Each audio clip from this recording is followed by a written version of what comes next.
नमस्कार मित्रांनो, तर धर्मादाय आयुक्तामध्ये जागा भरण्यात येणार आहे. यामध्ये गट ब आणि गट क संवर्गातील रिक्त पदे सरळ सेवा प्रवेशाने भरण्यात येणार आहे. तर ती जाहिरात प्रसिद्ध झालेली आहे. त्याबद्दलचा आपण सविस्तर माहिती बघणार आहोत, की अर्हता काय आहे, शैक्षणिक अर्हता काय आहे, कोणकोणती पदासाठी किती जागा आहेत, त्यानंतर अभ्यासक्रम कशा पद्धतीचा आहे, याबद्दल आपण सविस्तर चर्चा करणार आहोत.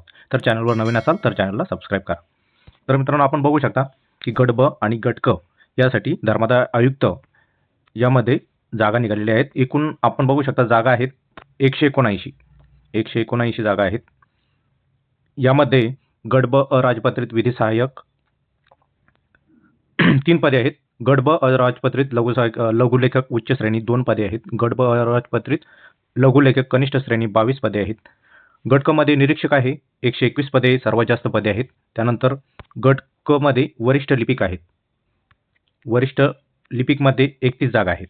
31 अशा एकूण किती 179 जागांची ही जाहिरात प्रसिद्ध करण्यात आलेली आहे. त्यानंतर मित्रांनो, आपण बघू शकता की वेतन श्रेणी.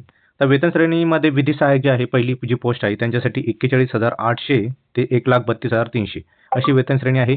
त्यानंतर लघुलेखक उच्च श्रेणी यांच्यासाठी 44,900 ते 1,42,400. त्यानंतर लघुलेखक कनिष्ठ श्रेणी 41,800 ते 1,32,300. त्यानंतर निरीक्षक जे पद आहे त्यासाठी 35,400 ते 1,12,400 आणि वरिष्ठ लिपिक यासाठी 25,500 ते 81,100 अशी वेतन श्रेणी निश्चित करण्यात आलेली आहे. त्यानंतर आपण खाली बघू शकता की ऑनलाईन अर्ज हे चालू झालेले आहेत 11 सप्टेंबर 2025 ते लास्ट डेट आहे 3 ऑक्टोबर 2025. 3 ऑक्टोबर 2025 लास्ट डेट आहे, त्यामुळे वेळेच्या अगोदर आपण फॉर्म भरणे गरजेचे आहे. त्यानंतर आपण बघू शकता फीस यासाठी खुला प्रवर्गासाठी 1,000 आहे. तसेच मागासवर्ग व अनाथ प्रवर्ग यांच्यासाठी 900 रुपये फीस आहे. त्यानंतर माजी सैनिक व दिव्यांग माजी सैनिक यांच्यासाठी शुल्क हे माफ राहील आणि फक्त ऑनलाईन पद्धतीने परीक्षा शुल्क भरायचे आहे. त्यानंतर आपण खाली बघू शकता. आता आपण सविस्तर माहिती बघूया की कोणत्या पदासाठी काय अर्थ आहे, शैक्षणिक अर्थ काय आहे. तर सर्वप्रथम आहे विधी सहाय्यकच्या 3 पदे आहेत. आता यामध्ये एक पद अनुसूचित जातीसाठी आहे, दुसरं विजा अ साठी आहे आणि अराखीवसाठी एक पद आहे. म्हणजे एकूण असे 3 पदे आहेत विधी सहाय्यक म्हणून. आता यासाठी अर्हता काय आहे, आपल्याला पात्रता काय असणार आहे, तर संविधानिक विद्यापीठाची विधीमधील पदवी किंवा तिच्याशी समतुल्य असल्याचे शासनाचे घोषित केलेली इतर कोणतेही अर्हता. तर आपल्याला संविधानिक विधी म्हणजे लॉची डिग्री आपल्याकडे असणे गरजेचे आहे. त्यानंतर खाजगी किंवा शासकीय कार्यालयामध्ये धर्मादाय संघटनेशी संबंधित काम करण्याचा 3 वर्षाचा अनुभव असणे गरजेचे आहे. 3 वर्षाचा अनुभव हे झालं विधी सहाय्यक. त्यानंतर आहे लघुलेखक उच्च श्रेणी. यासाठी आपल्याला 2 पदे आहेत. तर एक पद आहे इतर मागासवर्गासाठी ओबीसीसाठी आहे आणि SC-BC सामाजिक व शैक्षणिक मागासवर्ग प्रवर्गासाठी एक आहे. अशी एकूण 2 पदे भरण्यात येणार आहे. यासाठी अर्हता काय आहे, पात्रता काय आहे, तर आपण माध्यमिक शालांत परीक्षा उत्तीर्ण असणे गरजेचे आहे. त्यानंतर लघुलेखनाचा वेग 120 शब्द प्रति मिनिट आणि इंग्रजी टंकलेखन इंग्रजी टायपिंग 40 शब्द प्रति मिनिट आणि मराठी 30 शब्द प्रति मिनिट असा आपला वेग असणे आणि त्याचं प्रमाणपत्र आपण धारण केलेले असणे गरजेचे आहे. त्यानंतर बघू शकता लघुलेखक कनिष्ठ श्रेणी. ह्याचे आपल्याला 22 पदे आहेत. अनुसूचित जातीसाठी 4 पदे आहेत. त्यामध्ये सर्वसाधारण 3, महिलासाठी 1 आहे. अनुसूचित जमाती ST साठी 4 पदे आहेत. भज ब साठी 1 आहे. त्यानंतर भज क साठी 2 पदे आहेत. भज ड साठी 2 पदे आहेत. इतर मागासवर्गासाठी 3 पदे आहेत. SC-BC साठी 3 आहेत. EWS साठी 3 आहेत आणि अशी एकूण 22 पदे आहेत.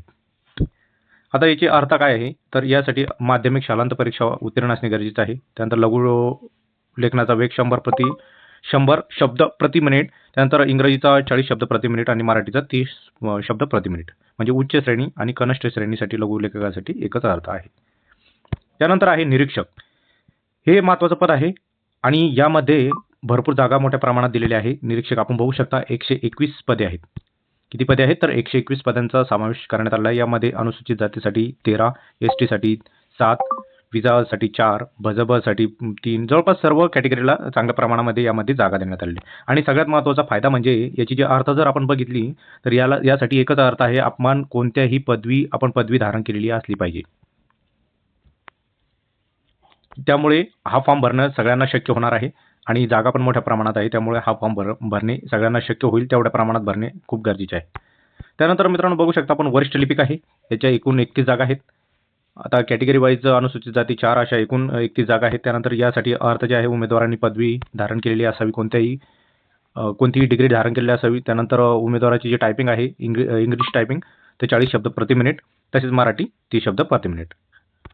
तर अशा अर्थ आपण आता बघितलेले आहे. तर ह्या सर्वसाधारण सूचना इथे दिलेल्या आहे, त्या आपण वाचून घेऊ शकता. मी या जाहिरातीची PDF आपल्याला लिंकमध्ये डिस्क्रिप्शनमध्ये लिंक देतो, तिथून आपण बघू शकता. आता सर्वात महत्त्वाचा पॉईंट बघूया आपण की वयोमर्यादा काय आहे. तर यामध्ये आपण बघू शकता विधी सहाय्यक, लघुलेखक, लघुलेखक उच्च श्रेणी, लघुलेखक कनिष्ठ श्रेणी यासाठी जे वयाची अर्हता आहे. आता वय कोणत्या तारखेपर्यंत गणण्यात येणार आहे तर 3 ऑक्टोबर 2025. आपले किमान वय 18 वर्ष पाहिजे. मागास जर असाल तर ओपनसाठी 38 आहे. मागासवर्गीयासाठी आर्थिक दुर्बल घटक अनाथसाठी 43 वर्ष आहे. त्यानंतर जे खेळाडूसाठी आहे मागास 43 वर्ष, मागासवर्गीय आर्थिक दुर्बल घटक यांच्यासाठी 43 वर्ष आणि दिव्यांग उमेदवार असेल तर वयाच्या 45 वर्षापर्यंत आहे.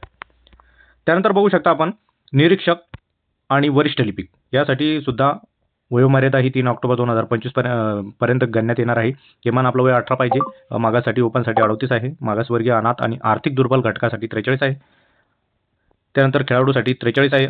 मागासवर्गीयासाठी आणि आर्थिक दुर्बल घटकासाठी सुद्धा 43 आहे.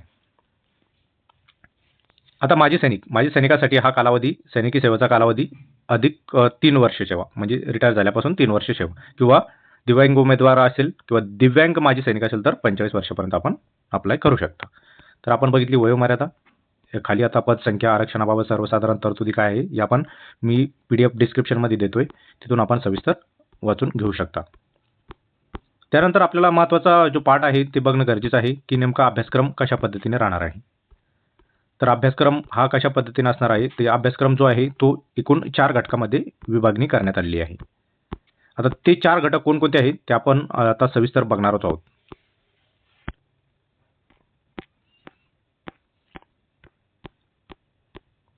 यामध्ये तुम्हाला कागदपत्र कोणकोणती लागणार आहे, त्यानंतर परीक्षा हॉलमधील सूचना, त्यानंतर आपलं वर्तन कसे असणार आहे याबद्दल सविस्तर माहिती इथे देण्यात आलेली आहे.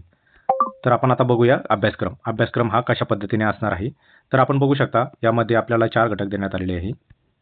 आता हा अभ्यासक्रम कोणासाठी आहे. लघुलेखक उच्च श्रेणी, लघुलेखक कनिष्ठ श्रेणी, निरीक्षक व लिपिक या सर्व पदाकरता परीक्षेचा अभ्यासक्रम हा एक असणार आहे.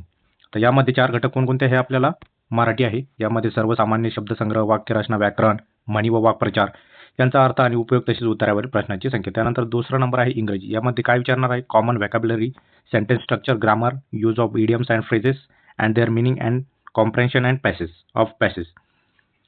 त्यानंतर 3 नंबर आहे बुद्धिमापन चाचणी. यामध्ये आपल्याला काय उमेदवार किती लवकर व अचूकपणे विचार करू शकतो हे आजमावण्यासाठी प्रश्न विचारण्यात येतात. त्यानंतर आहे सामान्य ज्ञान. आता सामान्य ज्ञानमध्ये आपल्याला इतिहास आहे. यामध्ये आधुनिक भारताचा इतिहास, महाराष्ट्राचा इतिहास, सामाजिक व आर्थिक जागृती, महत्त्वाच्या व्यक्तीचे कार्य, समाज सुधारकाचे कार्य, स्वातंत्र्यपूर्व भारतातील सामाजिक जागृती, वर्तमानपत्रे शिक्षणाचा परिणाम यांचा समावेश होतो. मित्रांनो, व्हिडिओ थोडा मोठा होऊ शकतो पण हे बघणं खूप गरजेचं आहे आपल्यासाठी. त्यानंतर दुसरा विषय आहे सामान्य ज्ञानमध्ये भूगोल. भूगोलमध्ये आपण बघू शकता हे उपघटक देण्यात आलेले आहे. हे आपण वाचून घेऊ शकता आणि यावरती आपण अभ्यास करणे खूप गरजेचं आहे. त्यानंतर तिसरा घटक आहे राज्यशास्त्र. आता राज्यशास्त्रामध्ये भारतीय संघ राज्य व्यवस्था, भारतीय राज्य घटना, स्थानिक स्वराज्य संस्था याबद्दल हे उपघटक देण्यात आलेले आहे. ते आपण सविस्तर वाचून घ्यावे.